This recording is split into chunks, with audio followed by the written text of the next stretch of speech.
Imagine being flown around the world with one of your best friends, immersing yourself in different cultures, experiencing local customs, and having unforgettable excursions. The trip is entirely paid for, and when you get home, you win $1 million. Sounds like a fairy tale, right? Well, this is basically what just happened to my friend John and his brother Greg, who recently won season 35 of The Amazing Race on CBS. During the race, John and Greg explored 9 different countries in just a matter of weeks, and I recently interviewed John about his experience during this once-in-a-lifetime opportunity, so if you want to hear all about it, be sure to watch this video right here. But even before the race, John was a very experienced traveler and he's already been to 40 countries. I'm so excited because in today's video, he is sharing his top travel destinations and travel tools to help you and me plan our next adventure. So let's get into it. So John, I know that you're a very experienced traveler and you've been to somewhere around 40 countries and you hit 19 of those just last year. So I would love to hear from you just any tips or travel tools that you can't live without and ones that you would recommend to our viewers.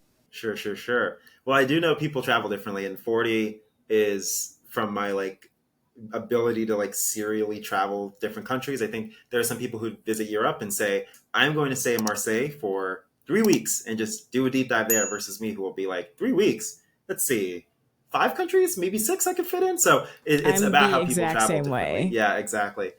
For me, I, of course, flights are the crux of it. Like sometimes I'll pick itineraries based on that. And a lot of that is attuned to Google Flights, where I'm able to use the Explore feature, look at the prices there, as well as track flights. And especially with airlines now, one of the few good things that come out of COVID was that a lot of these change fees are gone. So sometimes I'll book flights and not even sweat it, because I can rebook it when it gets cheaper, or even just cancel and have credit for later on. So it really is a win-win for that kind of travel now.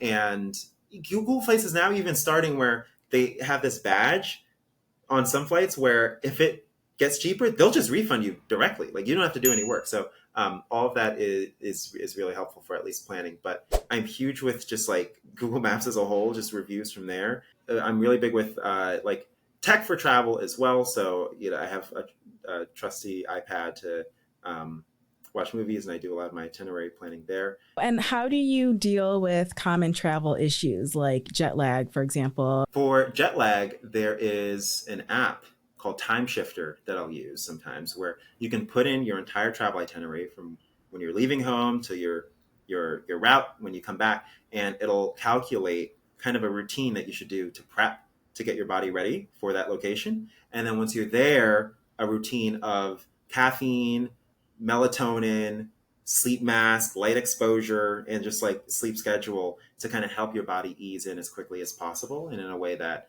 feels natural. So I'll use that especially for itineraries where, I'm going from Taipei to London. Sometimes that kind of stuff happens and it really helps. But other than that, sleep mask is vital. Whether you're on a plane, whether you're in a hotel, whether you're at home, a sleep mask can really help at least my body kind of turn the lights off. Just really it's a switch, just boop. And then when I wake up, I let the alarm do its thing. I have a sleep mask that I wear every single night, and it has truly changed my life. And now my dad is into it. And so I highly recommend it to anyone out there who does not have a sleep mask. Give it a try. It is transformative. By the way, if you're enjoying this video or if you've learned something new, please give it a big thumbs up and subscribe to my channel for even more exploration inspiration. And do you have a favorite travel destination that you would recommend to our viewers? I know that's always a hard question. I hate it when people ask me that. Hawaii. I love Hawaii. It's just I feel like I have such a healthy lifestyle here, and it is just really euphoric a lot of the time. It's got all of the island vibes with some of the American comfort, which is also good, which you can't find that mixture in East Asia or anything like that. And other than that, I studied Japanese for 4 years, and so going to Japan, common knowledge. But if you're learning a language, just going to the country is not only fun but incredibly educational for really refining the skills there. I like visiting London. I did like a internship there in undergrad and have been kind of hooked ever since. And other than that, the US has its spots. Like New Orleans, oh my gosh, I gotta like budget a diet a week beforehand before I go to New Orleans because I just eat so much. I love jazz. Jazz is great there. Good escape rooms, honestly. And New York. New York still has my heart. Like whether it's visiting, whether I'm living there, can't get enough of it. Cool. I've only been to Hawaii once, and we went to Maui, and I loved it. It was not at all what I expected, but I just remember that was the best snorkeling I've ever done in my entire life. Yeah. We were swimming with, I want to say, dolphins and definitely a sea turtle. It was like unreal.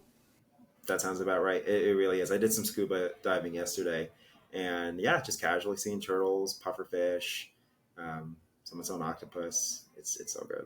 So my channel, Exploring with Courtney, is all about inspiring viewers to get out of their daily routine and either go somewhere new or just have a new experience, with the ultimate goal of encouraging people to live more in the moment and just get more out of life.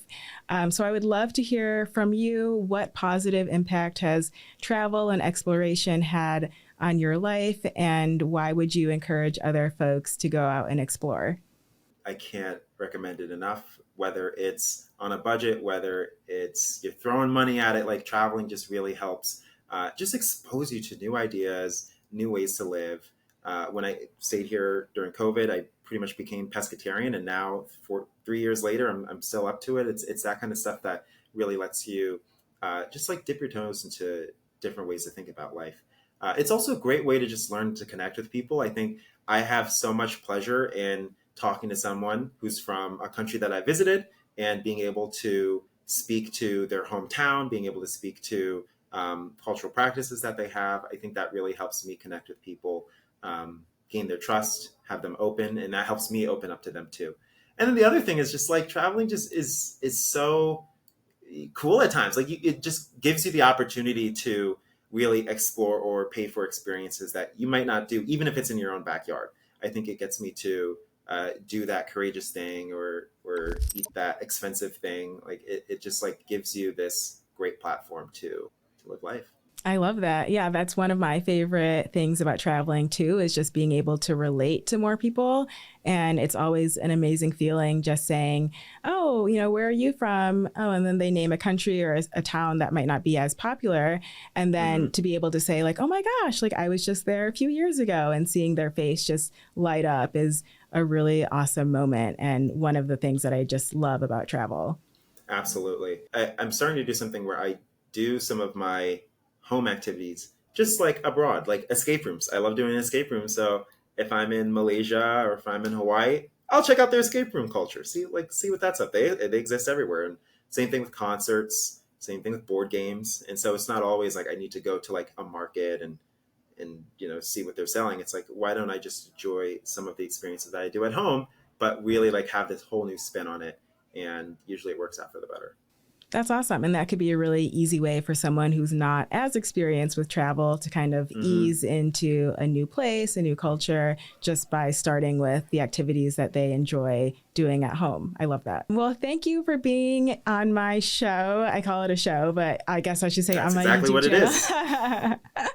Thanks so much for your time today. I really appreciate you being here, and we will talk again soon. Yeah, thank you so much for having me on. Thanks, John. Bye. Thank you so much for watching this video. If you enjoyed it or learned something new, please give it a big thumbs up and leave a comment below letting me know what your favorite part was. Be sure to subscribe to my channel for more exploration inspiration, and I'll see you in my next video. Bye!